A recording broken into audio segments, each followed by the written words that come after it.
What do you want? I need a bread I can just press off. Are you kidding me? You woke me up for this? Come on, you're the maven on this. Needs to be kosher too. Okay, fine. I'll get on it. Asshole.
Hello folks, welcome to Baking Revolution. Today we're going to make the most amazing challah bread. It's that C-H-A-L-L-A.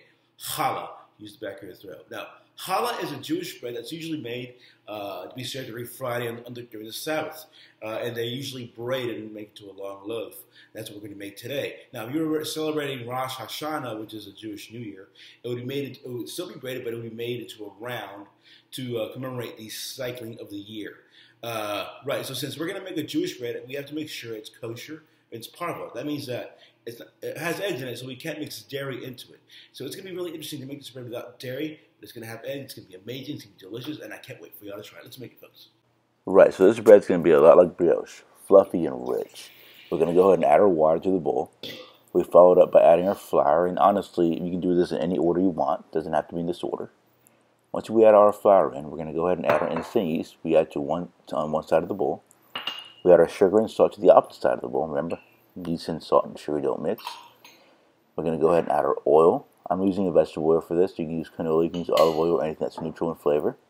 We then add our honey. I'm adding a local honey to my bread. It's where all the flavor comes in, so you make sure it's good quality honey.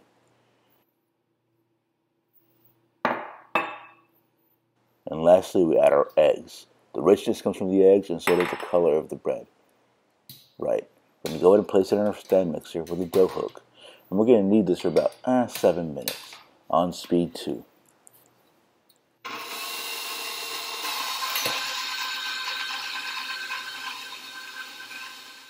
Now you're going to end up with a slightly sticky dough, not too sticky. I put on a floured surface and I make a nice round ball out of this dough. I'm going to put it in a bowl that's been lightly oiled. And then I'm going to cover this in plastic wrap and let it rise for about 1.5 to 2 hours until doubled in size.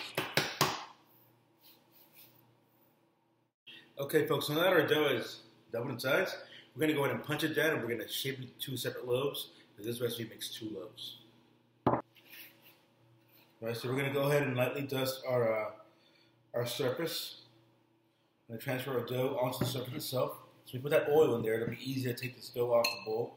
Comes right off, it's skin off of the skins. There we go. Punch it down a little bit. Make sure you get all that air out. You want any air to be left in there. Now we're going to go ahead and divide our dough into 2 equal portions. Each portion should weigh about 858 to 860 grams. It's important to do this properly, like that both breads are the same size.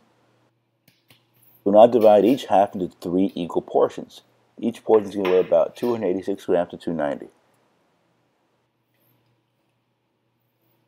Okay, now we're going to flatten each third up, and then we're going to form a rope out of it. Then we're going to let it rest for 5 minutes. Letting it rest is going to allow for the gluten to relax and make it easier to keep rolling afterwards. After the 5 minutes, we're going to go ahead and keep rolling this into a longer rope. We will then let it rest for 5 more minutes.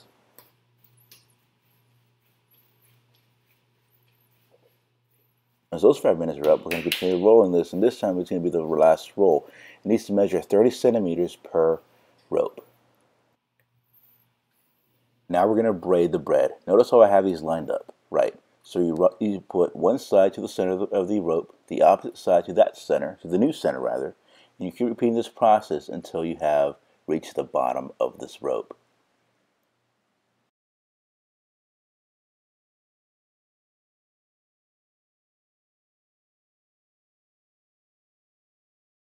Once you've reached the bottom, make sure you pinch the end so it closes the rope and it doesn't unravel.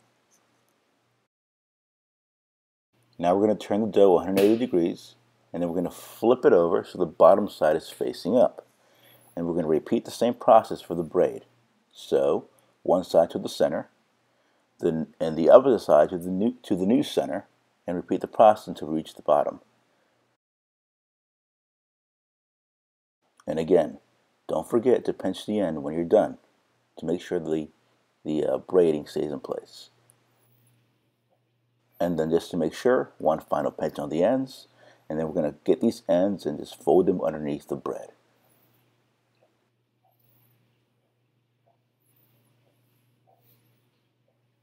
Now we're going to brush it with the egg wash. We're going to let it sit for 20 minutes, and then we're going to bake it in an oven that's been preheated to 375 for about 45 to 50 minutes, or until the bread sounds hollow and tapped.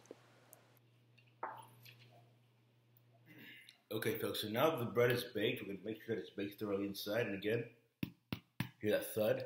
That means this bread is ready to eat. Right, let's go ahead and cut into it.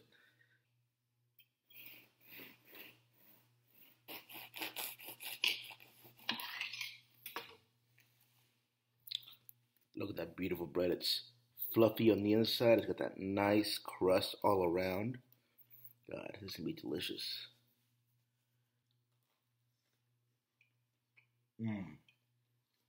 Slightly sweet from the honey and sugar.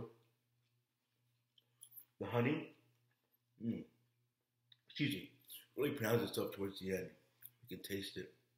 I use a local honey. If you can use local honey, I would encourage you to do so.